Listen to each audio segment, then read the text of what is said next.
बिस्मिल्लाहिर्रहमानिर्रहीम। दोस्तों, हमारे देश में एक पत्रकार है जिसका नाम सुधीर चौधरी है। आप हर कोई इसको जानता है, बड़े फेमस है ये। लेकिन इनका काम सिर्फ ये यूट्यूब के ऊपर, फेसबुक के ऊपर, व्हाट्सएप के ऊपर, ट्विटर के ऊपर और अपने चैनल के जरिए से पूरे मुल्क में गंद फैलाना। यानी लोग जो पत्रकार होते हैं वो गंदगी को साफ करने का काम करते हैं, लेकिन इनका काम क्या है पता है आपको? इनका काम है गंदगी को फैलाने का काम।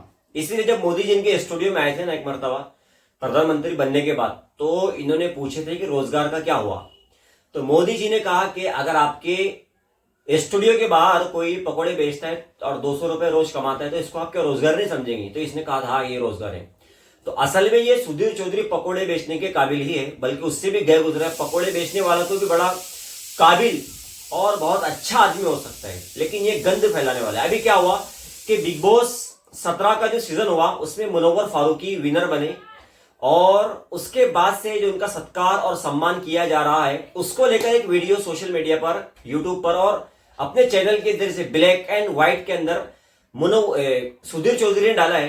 तो सुधीर चौधरी ने इस वीडियो में कहा क्या है वो आप सुनिए। जब भगवान श्री राम का अपमान करने वाला एक मुस्लिम stand up comedian Bigg Boss जीत जाता है और उसे हमारे देश के लाखों लोग वोट देते हैं अपना, तो इसे धर्मनिरपेक्षता की जीत बताया जाता है, तालियां बजाई जाती हैं। लेकिन दूसरी तरफ सुधीर चौधरी का ये कहना है कि मुनव्वर फारूकी एक कॉमेडियन है और वो है जिसने राम भगवान पर टिप्पणी की थी, उनका मजाक बनाया था, मजाक उड़ाया था। और कुछ दिनों पहले राम मंदिर का इफ्तिताह हुआ और जब 8 दिन के बाद में मुनव्वर फारूकी विनर बना है तो उसका एक जोरदार अंदाज में स्वागत किया जा रहा है, सम्मान किया जा रहा है। और ये बिग बॉस वो सीजन है जिसमें सबसे ज्यादा वोटिंग जिसको होगी, जिसके सबसे ज्यादा फैन हो गए वो इसमें विनर बनेगा। तो लोगों ने इसको वोटिंग किए, लोग भूल गए राम भगवान को और उनकी मोहब्बत को, और उन्होंने जो है तो मुल्क में जो लोग उनके ऊपर टिप्पणी करते हैं, उनका मजाक उड़ाते हैं, ऐसे लोगों को विनर बनाकर जो है तो सेलिब्रिटी बनाया जा रहा है, बड़ा आदमी बनाया जा रहा है, ट्रॉफी दी जा रही है, बिग बॉस में उनको विनर बनाया जा रहा है। ये कैसे हो सकता है? क्या लोग इतने पागल है, लोग इतने बेवकूफ है? इस तरीके से बेवकूफी की बातें सुधीर चौधरी कर रहे हैं। सबसे पहले मैं बता दूं कि बिग बॉस से और मुनव्वर फारूकी से अपना कोई लेना देना नहीं है, कोई ताल्लुक नहीं है। बिग बॉस न कभी मैं देखता हूं न कभी देखा हो। आइए है कि मुनव्वर फारूकी को पहले से मैं जानता था, पहचानता था। इतना फालतू टाइम अपने पास में नहीं है कि हम जो है तो बिग बॉस देखेंगे। एक फालतू शो है और इसके अलावा कुछ नहीं। मुनव्वर फारूकी का काम भी आप वही है जो बेहयाई को फैला रहा है, प्रमोट कर रहा है। लेकिन मेरा कहने का जो मतलब है वो समझिए, आपके हर बार हर मौके पर सुधीर चौधरी मुसलमानों को कैसे टारगेट करता है। तो इसने कहा, हालांकि मुनव्वर फारूकी ने एक वीडियो में कहा था कि मैंने किसी भी भगवान पर कोई टिप्पणी नहीं की, कोई मजाक नहीं उड़ाया, मैं ऐसा कभी नहीं कर सकता हूं। बहरहाल मैं आपको बताऊं कि मुनव्वर फारूकी के बारे में और डोंगरी का जो इलाका है उसके बारे में सुधीर चौधरी ने आगे क्या कहा, आप इस वीडियो में सुनिए। मुंबई का डोंगरी वही इलाका है जहां एक जमाने में आतंकवादी याकूब मेमन और आतंकवादी दाऊद इब्राहिम रहा करते थे। ये वही इलाका है और अब इस इलाके से ही ये तस्वीरें आज आई हैं। दोस्तों, मुझे आप एक बताइए कि डोंगरी का जो इलाका है क्या वो अपने भारत का हिस्सा नहीं है? क्या डोंगरी के जो लोग हैं वो अपने भारत के लोग नहीं है? क्या वो यहाँ के नागरिक नहीं है? क्या उनके पास में यहाँ की नागरिकता नहीं है? क्या वो सब देशद्रोही आतंकवादी नहीं ना? अगर याकूब मेमन और दाऊद इब्राहिम उस इलाके के रहने वाले हैं तो वहां के लोगों का क्या कसूर है? मुझे आप बताइए। वो तो फिर इंडिया के भी रहने वाले हैं, तो क्या इंडिया के लोग आतंकवादी है? तो क्या इंडिया के लोग जो तो गद्दार है? इंडिया के लोग क्या कोई देशद्रोही है? नहीं है ना। लेकिन इस तरीके से डोंगरी के पूरे इलाके को निशाना बनाना ये सुधीर चौधरी की इंतहाई घटिया अलामत है। क्या ये उसकी अलामत है? ये बता रहा है कि मैं सबसे घटिया, नीच और जलील किस्म का इंसान हूं।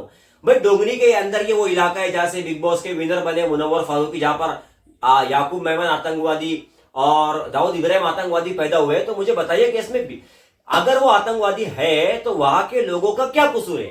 डोंगरी के लोग क्या आतंकवादी? इसका सीधा मतलब ये कि इसने डोंगरी के लोगों को आतंकवादी कहा है, डोंगरी के लोगों को आतंकवादी की इसने बात की है। भाई, आतंकवादी तो वो लोग भी है जिन्होंने बाबरी मस्जिद को शहीद किया, आपने उनको आतंकवादी नहीं कहा।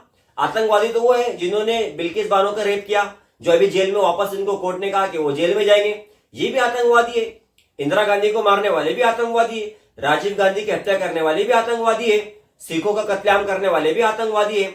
और कितने आतंकवादी हमारे मुल्क में जो छोटी मासूम बच्चियों के रेप कर रहे हैं, जो बीजेपी के सांसद बने हुए हैं, जो बड़े बड़े ओहदों पर है, ये सब आतंकवादी नहीं तो और कौन है?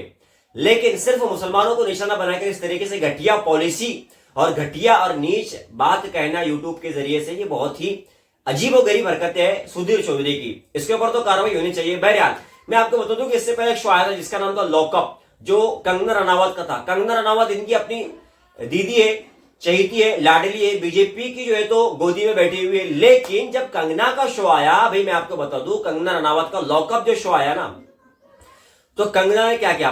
आप कंगना कौन है? अब ये एक वीडियो में आपको बताऊंगा, इससे आपको थोड़ा सा अंदाजा हो जाएगा। राम मंदिर के इफ्तिताह का वीडियो है।